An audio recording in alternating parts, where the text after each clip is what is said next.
Kas tur tagad būs? Rādam mūsu otru populārāko sietu, kas ir sietas balkona durvīm virināmas durtiņas.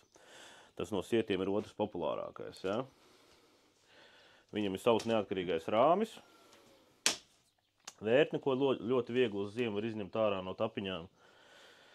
Un divās zonās sieti. Ļoti izturīga konstrukcija, kā mini alumīnija durvis. Redzam, presētie stūri un izturība ir nežēlīga viņam. Parādīšu ar saviem 105 kilogramiem. Es nezinu, cik reizes jūs esmu rādījis, kas te notiek. Nekas ne čarks, nekas, viss notiek.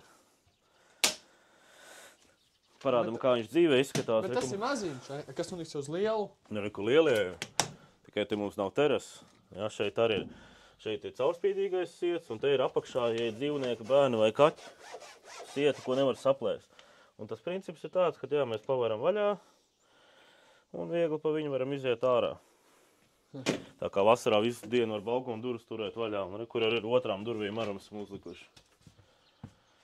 Un te tik abās zonās ir caurspīdīgais siets, ko praktiski neredz. Un šī te ir tā kāja zona.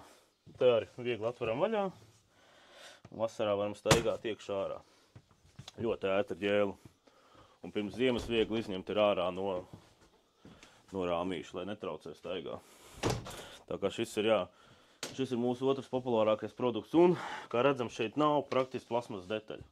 Varam atrast kādu plasmas detaļu, ja neskaita šņori. Viss pārējais, ieskaitot eņģis, viss ir alumīnijs. Sūtam durvis.